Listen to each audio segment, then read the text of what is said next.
কোনো শেষ নেই। হ্যাঁ, এই জন্য দুনিয়া কিছুই না বাবা। এ ঝামেলা, পেরেশানি, অস্থিরতা, পেরেশানি, টেনশন, এটুকু দুনিয়ার জন্য এত মিথ্যা বলতে হয় না। এটুকু দুনিয়ার জন্য এত সুদ খাইতে হয় না। এতটুকু দুনিয়ার জন্য আল্লাহর নাফরমানি করা ঠিক না। দুনিয়া তো এমনি তিনি দিচ্ছে। আমি তো তোমার হাতে রুটিটা দিলাম, আমি তো বান্দা তোমার হাতে খাবার দিচ্ছি, তো আল্লাহ যেন বলছি এই লাইট বন্ধ করে দিতে হবে, এই সামনের এটা শুধু সামনে, না না এটা তীব্র আলো, আমার কষ্ট হবে। হ্যাঁ মাসা, তাইলে আমি যেটা বুঝতে চাইলাম, মনে করেন আপনি এটা হাতে নেন, তো আমি তো এটা ওনার হাতে দিলাম, তা আপনি কারাকারি করতেছেন কেন? আমি তো দিচ্ছি তোমাকে। আল্লাহ বলছে বান্দা আমি তো দিচ্ছি, বান্দা আমি তো সব রিজিক দিচ্ছি, পৌঁছাচ্ছি, যখন যা প্রয়োজন আমি তো তখন তাই দিচ্ছি, তুমি জানো না বান্দা। আল্লাহ তাআলা কোরআনুল কারীমের মধ্যে বলছে আখরাজাকুম মিন বুতুনি উম্মাহাতিকুম লা তা'লামুনা শাইআন, আমি আল্লাহ তোমাদেরকে মায়ের পেট থেকে বের করে এনেছি এমন এক অবস্থায় যখন এই পৃথিবীর, এই কায়নাতের কিছুই তোমরা জানতা না। জানতা? আল্লাহ বলেন আমি তো সব কিছু পরিমিত মাত্রায় আমি আল্লাহ তাআলা তোমাদেরকে শিখালাম, আমি তো বুঝাইলাম। তোমার প্রয়োজন পূরণের জন্য এখন কাঁদতে হবে, এটা আমি আল্লাহ তাআলা শিখাইলাম।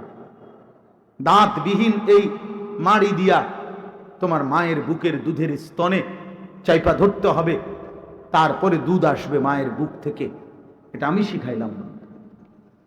কোনো মা শিখাইছে এটা তার বাচ্চাকে কোলে, যে আব্বু তুমি এখন এভাবে দুধ খাও, ওই বেরিয়ে হেতে বুঝবো কি? মায় বুঝাইলে হে বুঝবে কি? এ কোলের বাচ্চাটা কথা বোঝেন নাই তো, তো তারে এটা কে বুঝাইলো? আল্লাহ বলে এটা আমি বুঝাইছি।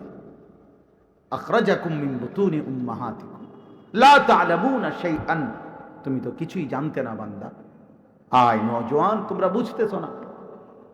আল্লাহ তাআলা তোমাদেরকে শরীর, স্বাস্থ্য, শক্তি, সামর্থ্য, প্রতি সেকেন্ডের যোগ্যতা আল্লাহ দিয়েছে। সুম্মা লিতাবলুগু আশুদ্দাকুম, আল্লাহ তাআলা বলেন এক ছোট্ট দুর্বল শরীরে, বাচ্চার শরীরে আমি আল্লাহ ধীরে ধীরে ধীরে ধীরে পরিমিত মাত্রায় শক্তি দিচ্ছি, দিতে দিতে শক্তি পূর্ণতায় পৌঁছেছি। এটা যৌবনের পূর্ণত শক্তি দিয়েছি আমি আল্লাহ দিয়েছি, আমি দিয়েছি, মানে আমি দিয়েছি। আমি আপনাদের সামনে সূরা ফাতিহা, এই সূরার প্রথম 4 আয়াত পড়ছি। এই সূরার মূল বক্তব্য এটা, প্রথম বক্তব্য, প্রথম 3 আয়াত। আলহামদুলিল্লাহি রাব্বিল আলামিন আর রহমানির রহিম মালিক ইয়াউমিদ্দিন। রব নিজেকে চিনাইছেন, বান্দা চিনো আমাকে, কেন আমার প্রশংসা করলাম? আমি রব্বুল আলামিন, আমি আর রহমান, আমি রহিম, আমি মালিক ইয়াউমিদ্দিন, আমি সব। আনাল ওয়াহিদ, আমি একক। আনা সামাদ, আমি অমুখাপেক্ষী। আনাল্লাহ, আমি আল্লাহ। লা ইলাহা ইল্লা আনা, আমি ছাড়া কেউ নাই। লিল্লাহিল ওয়াহিদিল কাহ্হার, আমি সব, আমি সব। প্রতিটা হাসি আমার দান, প্রতিটা কান্না আমার দান। সুখের প্রতি সেকেন্ড আমি দিয়েছি, দুঃখের প্রতি সেকেন্ড আমি দিয়েছি, সুস্থতার প্রতি সেকেন্ড আমি দিয়েছি, অসুস্থতার প্রতি সেকেন্ড আমি দিয়েছি। ভালো রাখলে আমি ভালো রাখি, দুঃখে রাখলে আমি দুঃখে রাখি। ওয়া আন্নাহু হুয়া আযহাকা ওয়া আবকা, আল্লাহ বলে তিনি হাসান, তিনি কাঁদান। হায় নওজোয়ান, তুমি মনে করছো তুমি আজকে, তোমরা কিশোর ছেলেরা বাবা মা ছেড়ে দিছে তাদেরকে, মুসলমান অভিভাবক কোনোভাবে এটা বুঝতেছে না যে তার জিম্মাদারিটা কি, তার দায়িত্বটা কি। হযরতে লোকমান হাকিম তিনি তার সন্তানকে ওসিয়ত করছেন, সন্তানের জন্য কি কি উচিত এটা ফিকির করছেন। কোরআনে সূরা লোকমানের মধ্যে আল্লাহ উল্লেখ করছে, আপনি শিখেন, আপনি জানেন এক বাবা তার সন্তানের জন্য কি ভাবে। এটা দেখেন আপনি কোরআনে। হযরত লোকমান হাকিম ওনার ছেলেকে বলছে কিশোর বয়সে, আমার সন্তান, কোনো গুনাহ করার জন্য যদি তুমি পাথরের ভিতরে আশ্রয় নাও, অথবা 7 আসমানের ঊর্ধ্বে যাও, অথবা 7 তবক জমিনের নিচে যাও, ফাতাকুন ফি সাখরাতিন আও ফিস সামাওয়াত আও ফিল আরদ ইয়াতি বিহাল্লাহ, কিয়ামতের দিন তোমার পৃথিবীর সবচেয়ে গোপন জায়গায় করা গুনাহটাও আল্লাহ তোমার সামনে নিয়ে আসবে। তুমি আল্লাহকে আড়াল করতে পারবা না সন্তান, আল্লাহকে আড়াল করতে পারবা না। এই জন্য দোস্ত আমার, বাপ আমার, ভাই আমার, বন্ধু আমার, নওজোয়ান সাথী, ওয়াজ মাহফিল শুধু গতানুগতিক নিয়ম মাফিক, এতটুকুই যেন না হয় যে শুধুই কেবল নিয়ম সর্বস্ব। ভাইয়া সবাই মিলে দেখেন, ভিতরে ফাঁকা ফাঁকা জায়গা আছে, এক আল্লাহর বান্দা যদি আপনার একটু আগানোর দ্বারা বসতে পারে, ওনার বসার পুরাটা নেকি আপনি পাবেন। আমি বললাম আপনারা প্রত্যেকে আগায় আসেন, প্রত্যেকে একটু একবার সবাই নড়াচড়া করেন, এটা আমরা বললাম। যদি মনে করেন হুজুর আপনার এই কথা শুনবো না, তাহলে আপনি পরের কথাও শুনলেন না, আপনি দয়া করে বন খাইয়ে আসেন, যান। না, দোকানদাররা বসে রয়েছে, বেচারারা তো বেচা কিনা, আপনি আকামা মানুষ, শুধু দরকার কি বন খান বইবে। জি মাশাআল্লাহ, মাশাআল্লাহ।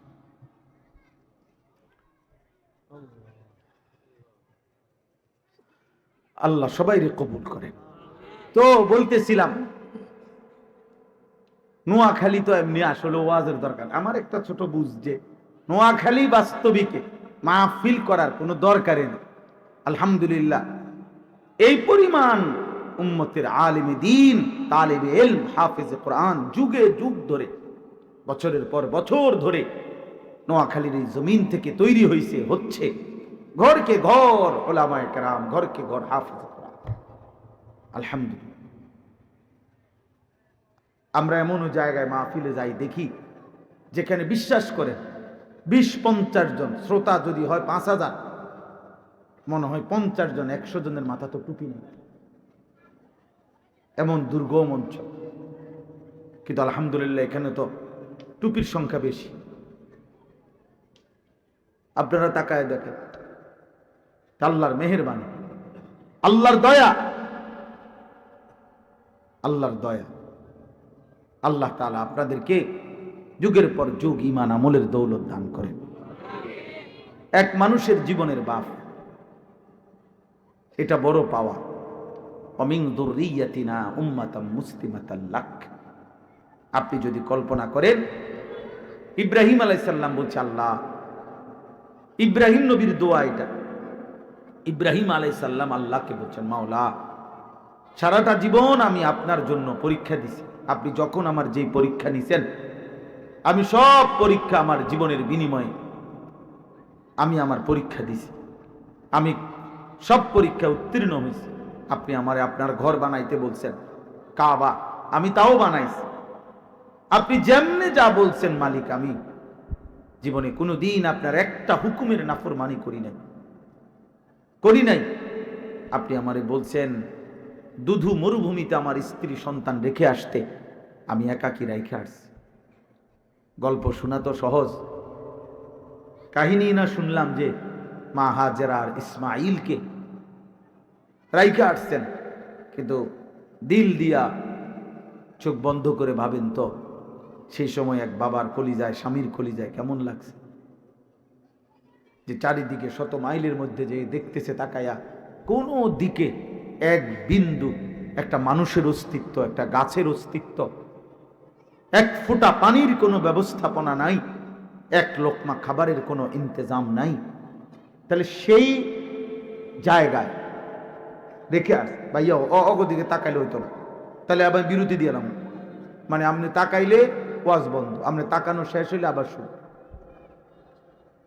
তাইলে বলতেছি, এত কোরবানি, এত ইতিহাস তাফসীরের মধ্যে আছে। ইব্রাহিম আলাইহিস সালাম জীবনে 70 বার পরীক্ষা দিয়েছে। কয়বার? ওয়া ইযিবতালা ইব্রাহিমা রাব্বুহু বিকালিমাতিন ফাআতাম্মাহুন্না, এই আয়াতের তাফসীরে আছে সর্বোচ্চ 70টা পরীক্ষা দিয়েছেন আল্লাহর কাছে। আর আল্লাহ তাআলার প্রতিটা পরীক্ষায় আল্লাহ নিজে রেজাল্ট ঘোষণা দিয়েছেন গোল্ডেন এ প্লাস, একদম পূর্ণ। প্রতি পরীক্ষায় ইব্রাহিম শতভাগ উত্তীর্ণ হয়েছেন। সেই ইব্রাহিম নবী যখন পরীক্ষা শেষে আল্লাহর ঘর বানাইবার পরে দোয়া করার সুযোগ পাইছেন, আল্লাহ যেন বলছেন, ইব্রাহিম আজ সারা জিন্দেগীর তোমার ত্যাগ, কুরবানি এবং তোমার এই পরীক্ষায় উত্তীর্ণের পরে আজ ফলাফলের দিনে তুমি কিছু চাও, আমি দেব, বলো আমার কাছে তুমি চাও কিছু। ওই সময় ইব্রাহিম আলাইহিস সালাম কিছু দোয়া করছিলেন, কোরআন শরীফে আছে, وَإِذْ يَرْفَعُ إِبْرَاهِيمُ الْقَوَاعِدَ مِنَ الْبَيْتِ وَإِسْمَاعِيلُ رَبَّنَا تَقَبَّلْ مِنَّا إِنَّكَ أَنْتَ السَّمِيعُ الْعَلِيمُ। ওই ছেলে,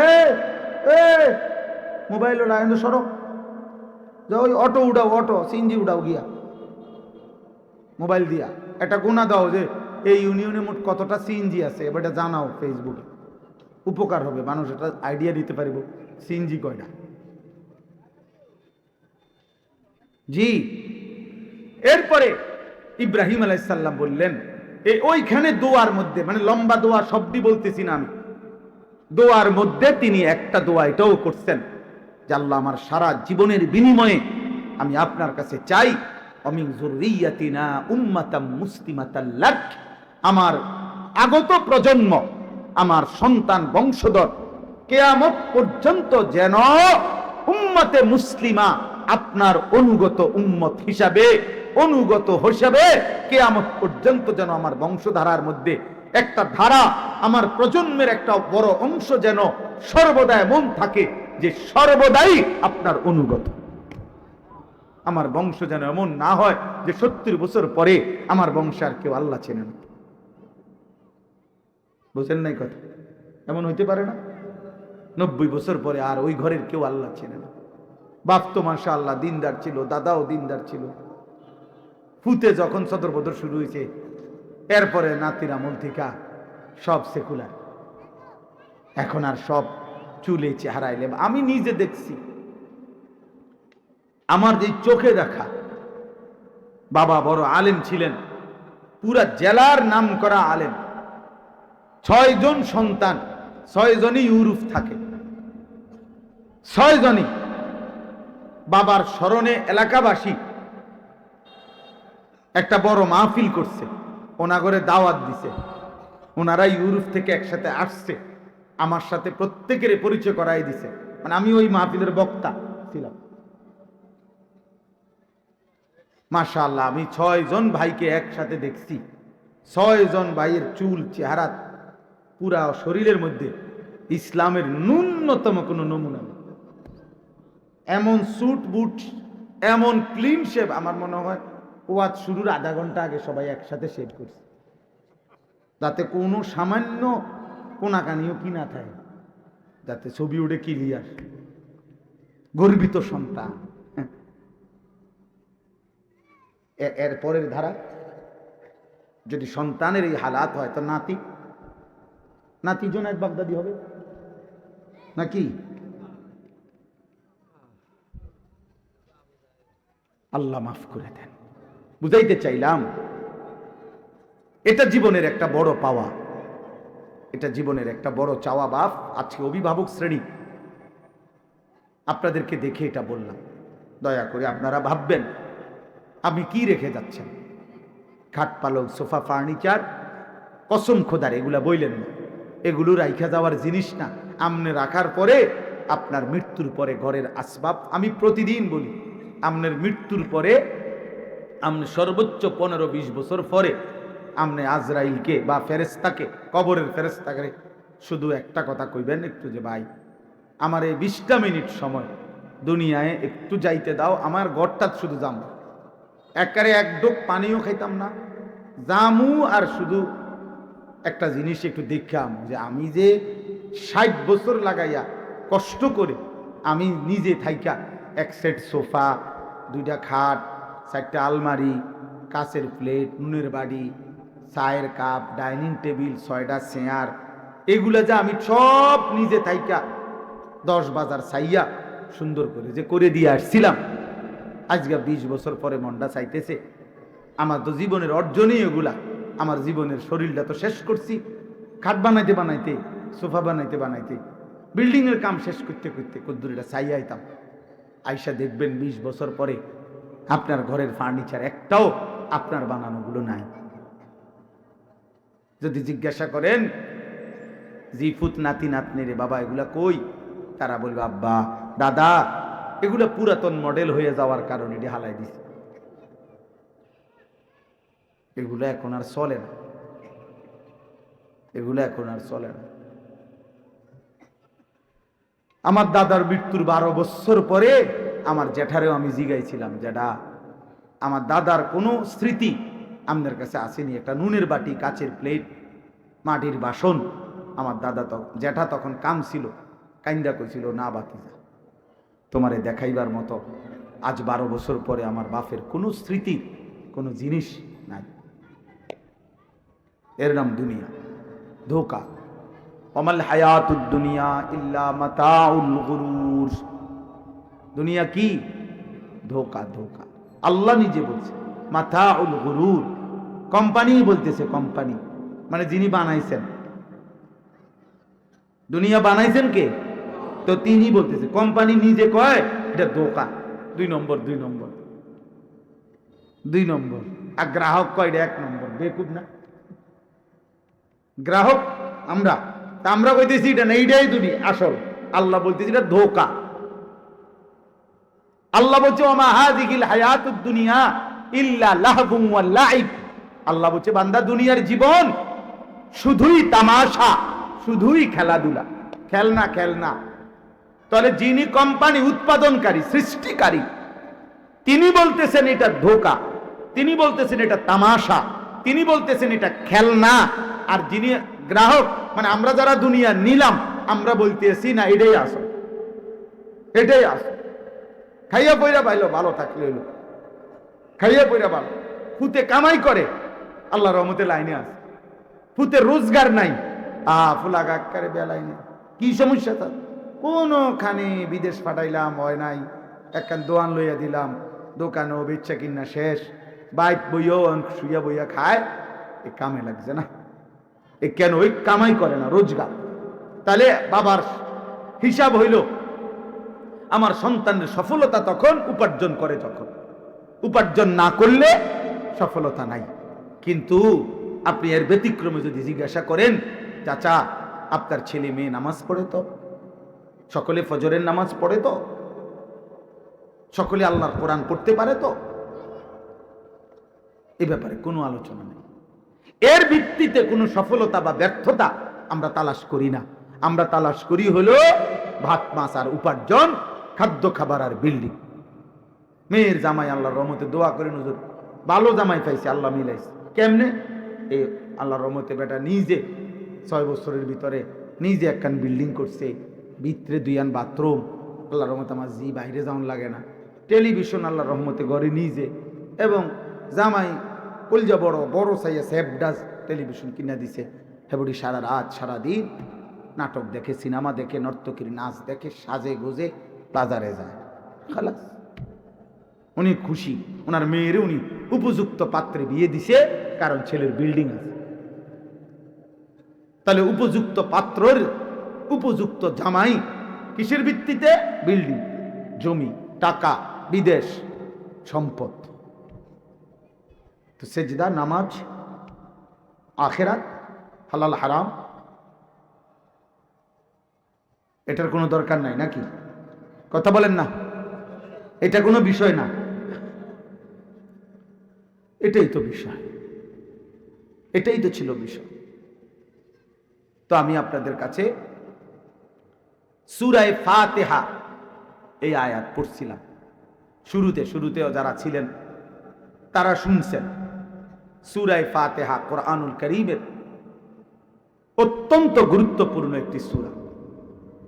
আমাদের প্রিয় নবী সাল্লাল্লাহু আলাইহি ওয়াসাল্লাম তিনি বলেছেন যে ওই সত্তার কসম যার হাতে আমি মুহাম্মদের প্রাণ, আল্লাহ তাআলা পূর্ববর্তী যত আসমানি কিতাব নাজিল করেছেন সকল আসমানি কিতাব সহ, এমনকি 30 পারা কোরআন যে আল্লাহ নাজিল করেছেন, পূর্ববর্তী সমস্ত আসমানি কিতাব এবং কোরআনের বাকি অংশ পুরা 30 পারা, এই সবটা একত্র করলেও সূরা ফাতিহা তার চাইতে ঊর্ধ্বে।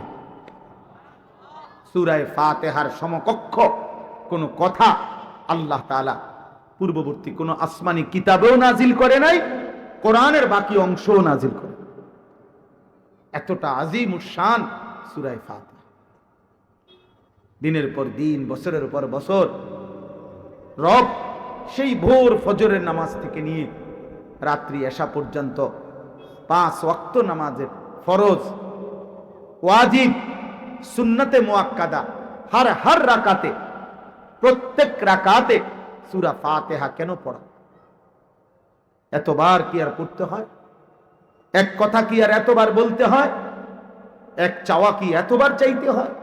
আল্লাহ বলছেন হ্যাঁ, এতবারই চাইতে হয়, এতবারই চাইতে হয়। কারণ বান্দা, সূরা ফাতিহা তোমার জিন্দেগি, সূরা ফাতিহাই জীবনের চাওয়া তোমার, সূরা ফাতিহাই তোমার আখিরাত, সূরা ফাতিহাই তোমার হায়াত, সূরা ফাতিহাই তোমার বেঁচে থাকার অবলম্বন, সূরা ফাতিহাই তোমার জিন্দেগির সমস্ত কিছুর মূল প্রেরণা। এই জন্য আল্লাহ তাআলা প্রত্যেক রাকাতে বান্দার জবান দিয়া সূরা ফাতিহা পড়ায়। পড়ায় না? কথা বলেন না? নামাজিরা বলেন, এবে নামাজিরা আপনি মাথা লারেন যে হেরাজন কয় ভুল কয়নি। বেনামাজি তো আর নামাজ পড়ে না, হের কি এর সূরা ফাতিহা কি এর আলাম তারা। আহা, আয় হায়, আমি প্রতিদিন বলি, আমার বাস্তবতা হলো আসলে যাদের কপালে সেজদা নাই, নামাজ পড়ে না, ওরা আসলেই কোনো মানুষের অন্তর্ভুক্ত না। সত্য কথাই, এটাই সত্য।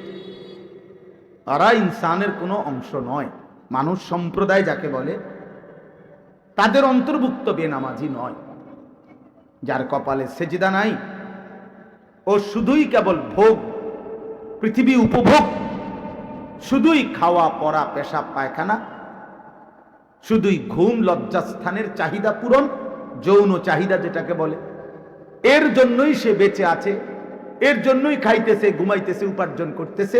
তার একটু ঘুম দরকার, তার পেশাব পায়খানা দরকার, তার একটা লজ্জাস্থানের চাহিদা আছে, শাহওয়াত, এটা পূরণ করা দরকার। হ্যাঁ, এই আহার, নিদ্রা, পেশাব পায়খানা, যৌন চাহিদা পূরণ, এতটুকুর জন্যই সে এই দুনিয়া করছে। তো এইটা কসম খোদার, এটা জানোয়ারের আখলাক, এটা জানোয়ারের আখলাক, এটা কোনোভাবেই ইনসানের আখলাক নয়, ইনসানের পরিচয় নয়, ইনসানের বৈশিষ্ট্য নয়। এই জন্য আল্লাহ নাই, আখিরাত নাই, ওযু নাই, গোসল নাই, নামাজ নাই, বন্দিগি নাই, হালাল হারামের কোনো পার্থক্য নাই। সে ইনসানের অন্তর্ভুক্ত না, সে জানোয়ারের অন্তর্ভুক্ত, চতুষ্পদ জন্তুর অন্তর্ভুক্ত।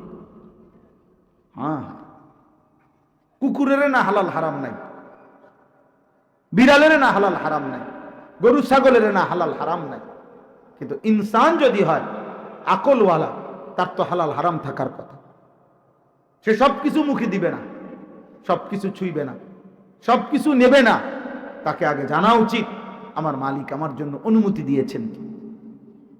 সেই জন্য নামাজিদেরকে বলতেছি, আমরা প্রত্যেকে আমাদের জীবনে এটা লক্ষ্য করি যে আমরা বারবার সূরা ফাতিহা পড়ে থাকি। পড়ি কিনা বলেন? 5 ওয়াক্ত নামাজের মধ্যে সূরা ফাতিহা আমাদের রব আমাদেরকে দ্বারা পড়াচ্ছে। আর এই জন্য নবীজি সাল্লাল্লাহু আলাইহি সাল্লাম বলছেন যে শুধু সূরা ফাতিহা, এই সূরা ফাতিহাকেই নবীজি বলছে আল কোরআনুল আযীম, মহিমান্বিত কোরআন।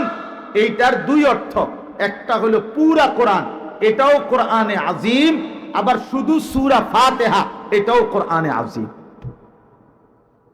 আল্লাহর নবী সাল্লাল্লাহু আলাইহি সাল্লাম শুধু কোরআন, শুধু সূরা ফাতিহা, মানে পুরা কোরআনুল কারীমের বক্তব্য যা, তা যদি সংক্ষেপ করা হয় যে আপনি যে 1.5 ঘন্টা ওয়াজ করছেন, এবার 1.5 ঘন্টা ওয়াজের খুলাসা বলেন, সারাংশ বলেন। আল্লাহকে যদি বলেন, রব 23 বছর যে আপনি কোরআন নাজিল করলেন, 24,000 বার, আল ইতকান কিতাবে আছে জিবরাইল আলাইহিস সালাম এই কোরআন নিয়ে আসছেন নবীজির কাছে 24,000 বার।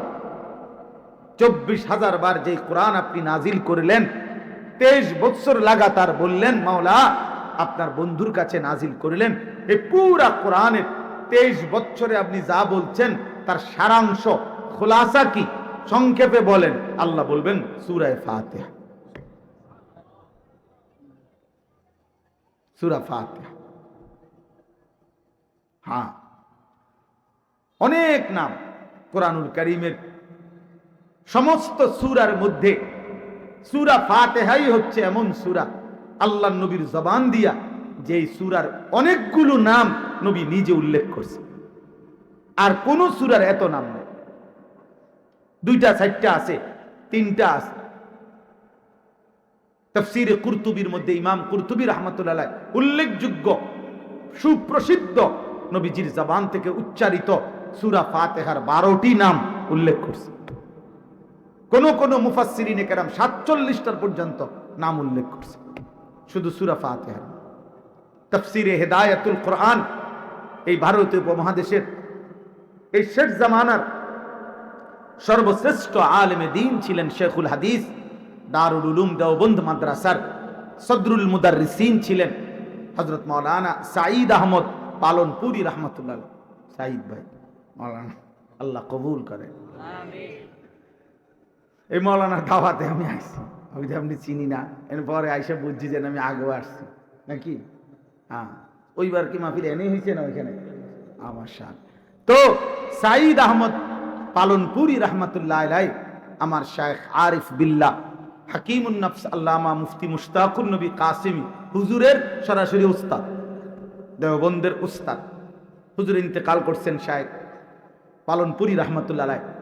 তো উনি ওনার লিখিত তাফসীরে হিদায়াতুল কোরআন, ওই তাফসীরের মধ্যে তিনি উল্লেখ করছেন পৃথিবীতে যেই জিনিস অনেক গুণে গুণান্বিত, ওই জিনিসের মানুষ বিভিন্ন নামে মানুষ সেটাকে স্মরণ করে, উচ্চারণ করে। উনি প্রমাণ করে দেখাইছেন। আমরা দুনিয়াবি দেখি, বাস্তবিক অর্থেও যার মধ্যে অনেক গুণ আছে, তিনি একজন বিশিষ্ট সমাজসেবক, তিনি একজন বিদগ্ধ রাজনীতিবিদ, তিনি একজন সচেতন স্বামী, তিনি একজন উত্তম অভিভাবক, তিনি একজন অত্যন্ত চিন্তাশীল ব্যক্তি। এরকম অনেক গুণ একজন ব্যক্তির ক্ষেত্রে কি করা হয়, বলা হয়। তো তিনি বলছেন যেহেতু সূরা ফাতিহায় পুরা কোরআনের মগজ, পুরা কোরআনের সারাংশ, পুরা কোরআনের সার নির্যাস, কোরআনের সমস্ত গুণ বৈশিষ্ট্য সূরা ফাতিহার মধ্যে অন্তর্ভুক্ত।